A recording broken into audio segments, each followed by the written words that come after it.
நம்ம சேனல் தொடர்ந்தாப்பில் நீங்கள் வீடியோக்களை பார்க்க நினச்சிங்கன்னா இதுவும் நம்ம சேனலை சப்ஸ்கிரைப் பண்ணுங்கள் கீழே பெல் சிம்பிள் இருக்கும் அதையும் கிளிக் பண்ணுங்க. சரி வாங்க நம்ம வீடியோக்குள்ளே போகலாம். வணக்கம் நண்பர்களே. தந்தையை கவனிப்பது தொடர்பாக இரு சகோதரர்கள் நடத்திய வழக்கு வரலாற்றில் இடம் பிடித்தது. சவுதி அரேபிய தலைநகரம் ரியாத் நீதிமன்றத்தில் 80 மற்றும் 70 வயதான 2 சகோதரர்கள் நடத்திய வழக்கு வரலாற்றில் இடம் பிடித்துள்ளது. வழக்கிற்கான காரணம்தான் விசித்திரமானது. 100 வயதிற்கு மேலான தனது தந்தையை கடந்த 40 வருடங்களுக்கு மேல் கவனித்து வருவது தனது 80 வயதான அண்ணன் என்றும், இனியுள்ள காலம் தந்தையை நான் கவனித்துக் கொள்கிறேன் என்றும் சொன்ன பிறகு அண்ணன் அனுமதிக்கவில்லை என்றும், நீதிமன்றம் தந்தையை கவனிக்கும் பொறுப்பை தன்னிடம் ஒப்படைக்க வேண்டும் என்று 70 வயதான சகோதரன் வழக்கு தொடர்ந்தார். நீதிமன்றத்தில் வழக்கு விசாரணைக்கு வந்தது. என்ன வந்தாலும் தந்தையை கவனிக்கும் பொறுப்பை யாருக்கும் விட்டுத்தர மாட்டேன் என்று அண்ணன் கடந்த 40 வருடங்களாக அண்ணன் தந்தையை கவனித்து வருவதால் இனிமேல் உள்ள காலம் தந்தையை கவனிக்கும் பொறுப்பு தனக்கு வேண்டும் என்று தம்பியும் வாதம் செய்தனர். நீதிபதிக்கு ஒரு முடிவு எடுக்க முடியாமல் திணறினார். இருந்தாலும் ஒரு தீர்ப்பு சொல்லியாக வேண்டுமே. இனியுள்ள காலம் 2 பேரும் தந்தையை மாறி மாறி கவனித்துக் கொள்ளலாமே என்று கருத்தை சொன்னார் நீதிபதி. ஆனால் இதற்கு 2 பேரும் உடன்படவில்லை.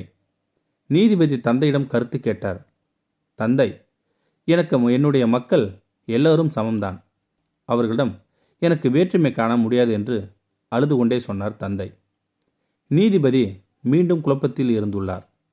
கடைசியில் நீதிபதி ஒரு முடிவுக்கு வந்து தனது தீர்ப்பை கூறினார். கடந்த 40 வருடங்களாக தந்தை பெரிய மகனின் கவனிப்பில் இருந்து வந்துள்ளார்.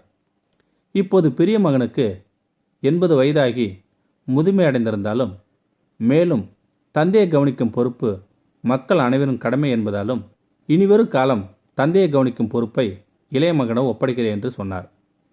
தீர்ப்பை கேட்டு அழுது புலம்பிய பெரிய மகன் நீதிபதியை பார்த்து, நீங்கள் சொர்க்கவாசலில் இருந்து என்னை அகற்றியுள்ளீர்கள்.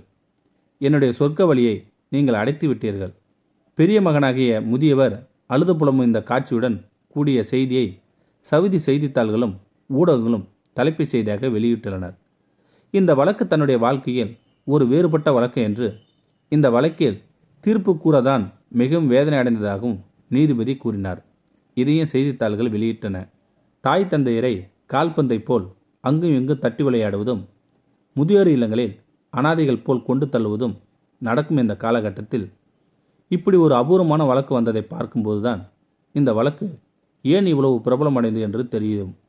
தாய் தந்தருக்கு சேவை செய்து சொர்க்கத்தை அடைய நற்பாக்கியமும் நம் அனைவரும் கிடைத்திட எல்லா வல்ல இறைவனை அருள் புரிவனாக வேண்டுகிறேன் என்று சொல்லிவிட்டு நீதிபதி சென்றார். இந்த வீடியோ பற்றி கருத்தை கீழே இருக்கிற கமெண்ட் செக்ஷன் சொல்லுங்கள். அப்படியே நம்மளுடைய சேனலை சப்ஸ்கிரைப் பண்ணுங்க. கீழே பெல் சிம்பல் இருக்கும், அதையும் கிளிக் பண்ணுங்கள். தேங்க்யூ ஃபார் வாட்சிங்.